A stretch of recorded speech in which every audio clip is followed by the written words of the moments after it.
Does everyone here remember Dr. Peter and Barbara Norman? Knew him well. He's a great old chap, old Pete. Old Pete was fantastic, and I was always fascinated all these new things to be able to try on cancer and medical dogs. I heard about this in America and England and things over the years, and Dr. Norman rang me up and goes, "Gary, I've got something I want to discuss with you, and you're the detection trainer, so can you come round and we'll have a look at it?" And so I go around to Lakeview Kennels on Rainbow Road and had a cup of tea with them, and he showed me an article by in one of the Labrador magazines. It was from a Dr. John Church, and it was cancer detection dogs. And what they were doing is that they did some experiments over in London about detecting cancer in urine. Okay, and urine was where samples of urine would be in these little 1 ml vials, and the dogs would go through it. If you've got cancer, like bowel cancer, pancreas cancer, and all these other types of cancers, it'll come out in the urine. Okay, and the dogs were very successful there. The other one that they're doing overseas in America was doing the skin cancer dogs. Now, the skin cancer is finding melanomas and different things from there. So I started working with Peter Norman about this, and this went for, this is now over 5 years on this one program. Okay, that's the result of 5 years' work. Young chance there, doesn't look like much at the moment, but when I tell you what he's already done, I think it's going to surprise a lot of you, because there's going to be some massive things that happen out of this. He's got his debut on, we can't put anything in the media about it at the moment because the debut is going to be happening on Today Tonight. They've already filmed the story, so that's going to air probably about the next week to 2 weeks. And then we made a discovery there, which I'll let you know what's going to happen from there. So what had happened is that I spoke with Dr. Peter Norman and Barbara. We worked on this for ages. We had meetings with Queensland Health, got laughed at. And just, you got to be joking, yeah, right.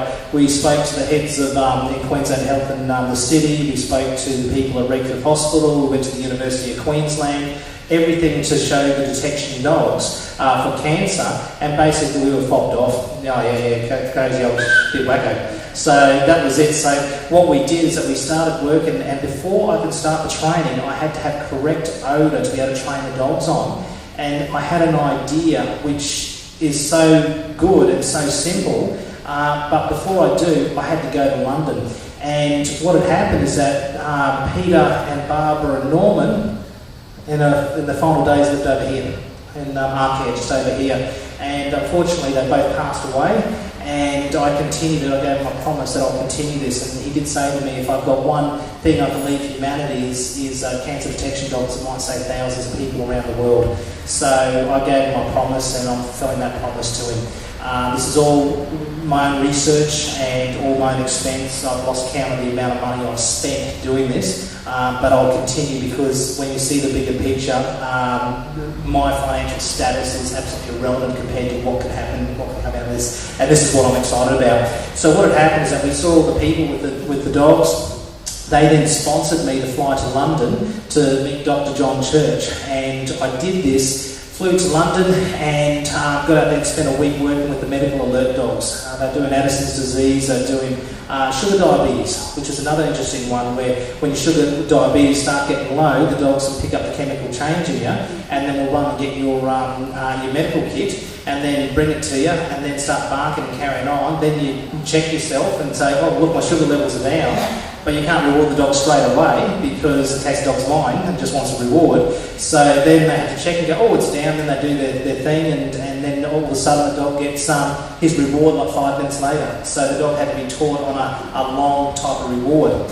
So it worked out quite good, and they're making some massive progress over there.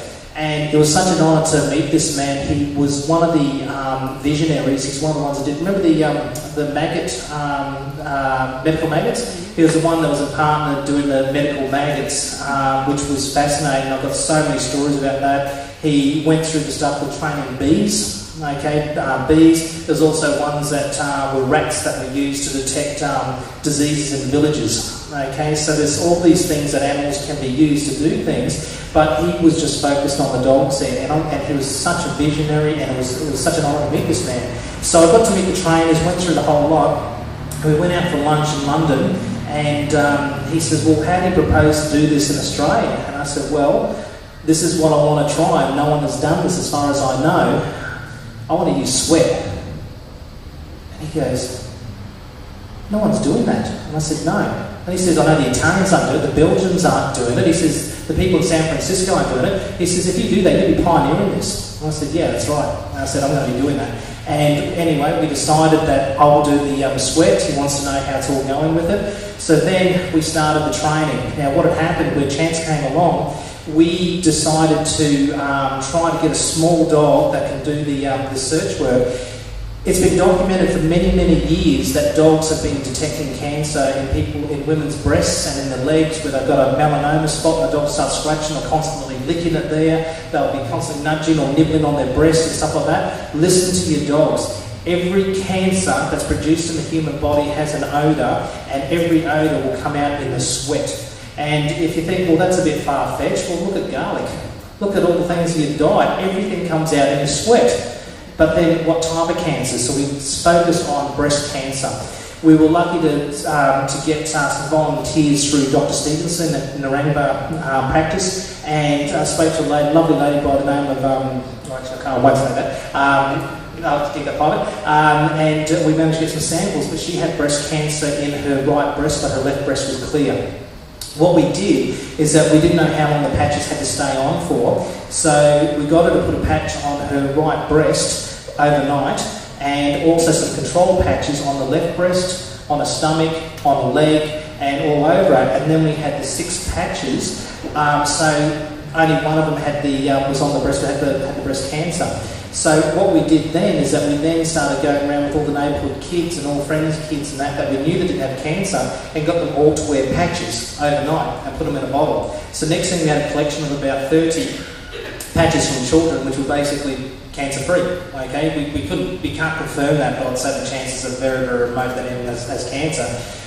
So what we did is we used all them, and we started training Chance on it, and Chance was able to indicate on the right one, and after we went through about 3 or 4 weeks of training, he was able to indicate on the right breast every single time. So we were able to put down 12 of them. Now how we do this is that we had a training table, which is exactly one of these tables here. We will put 3 pods which are screwed in. It's carpeted because Chance is a mad thing, and he jumps up on the table, he slides off the other side and crashes into the wall.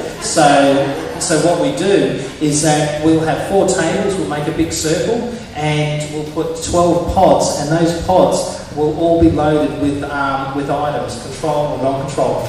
You've got no idea the amount of time and the amount of sessions you had to do, and the setup of each one, and contamination and all these different issues that you had to use. And this was just on a daily basis that here I am spending just about all my time on this cancer program, and all these paid dogs like I'm supposed to be doing is being neglected because I spent so much time on this. The workload was huge. What we did is that we then had all that in there, and the doctor was able to successfully detect the right breast from, say, 20 samples. Didn't know what sample he threw in there, was always able to get it. We then used samples from different samples. The doctor was able to get that one as well and be correct. We then started thinking, okay, it might just be something which is selected for that person. We then started throwing in there the patch that was on the left breast, which was cancer-free. We then used the stomach, we then used the leg, and the doctor just ignored the whole lot of them and just went for the right breast. We then used the husband, he did the same thing, put him on his chest and legs and all the rest of it, and the dog ignored all them. Because sometimes you can get environmental odours where the dog will smell something from the same family because they're under the same sheets, have the same soap, and there's other associations that are there. So we had to do that. So once we completed this program, we realised that the dog was successfully able to detect breast cancer. And do you know what day we discovered that on? Once we finished all the tests. 8th of March. 8th of March. What date's that? International Women's Day. So that was pretty cool. So that was an omen just there. So then what happened is that we thought, okay, it's just about ready. Now we've got to start using some other samples to get them reliable and make sure that he's all 100% from there. So then we had a volunteer who I did work with at Logan Council, because I actually do a lot of dog bite prevention seminars for different councils and that on how to avoid being bit here in Australia as well as overseas in New Zealand and different areas. And what had happened is that he comes down and his nickname's Krusty, and he comes down and he goes, oh look, I really want to see this dog working because he loves detection dogs. Yeah, no problem. So we're doing a couple of searches for breast cancer, he's giving me a helping hand there, and he goes, He goes, you know, he's got a bit of cancer. I said, really? And he goes, yeah, behind the ear, they cut it out, but they missed a bit. I've got to go back and get that bit cut out just there. And I said, okay, let's do a test. We got all this on the whole thing that happened from here on is all on high definition video, the whole lot. And that's what's the focus of tonight's story. And what had happened is that I put the patch on his ear, and then I put a patch on his back, and then I put a patch on his leg, and I put a patch on his stomach. And these are ones to see if the dog can determine if the dog is going to indicate on the ear and not the other ones there. So we did this as an experiment. So we put all the patches down, about 6 of them down, and we got Chance out, and I said, Chance, ready? Sorry, Chance. We're talking about you, not to you. That's usually the big go, Chance, you ready? Huh? What's going on? Oh, you're a good boy.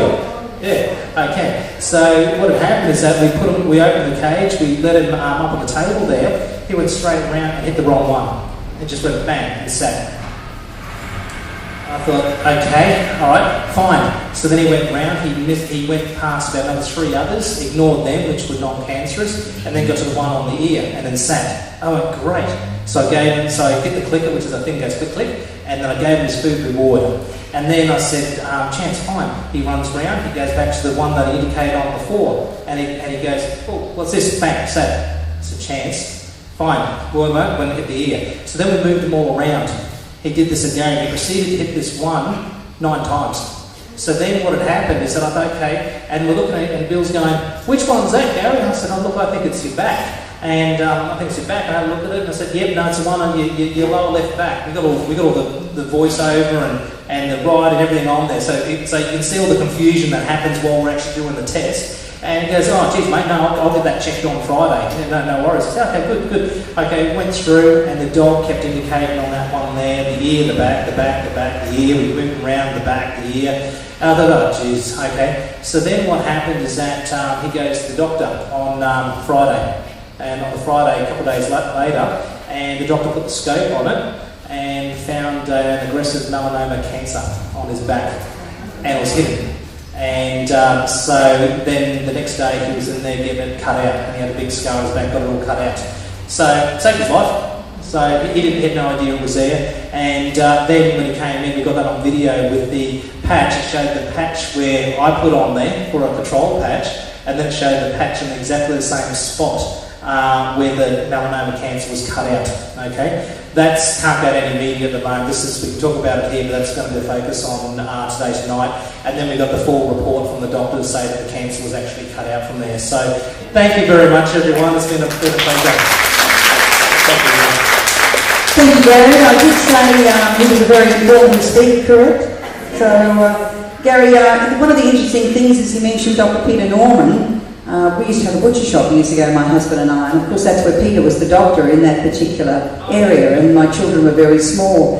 And it was an era where Peter used to have his dogs, and you don't see dog in a surgery now in the slightest, it wouldn't be allowed. Because we knew Peter so well, if you had to go to the doctor to go and get a shot, he said, oh, I knew it was you, so the dogs are here, so it was all right. A wonderful man, and it's great to see that you're carrying on this legacy for him. A wonderful, wonderful man. So thank you so much to Gary. And just a small token, that's definitely given not quite the chance. So thank you again, thank you. But we'll keep you informed, I'm sure that you'll like to hear further about this.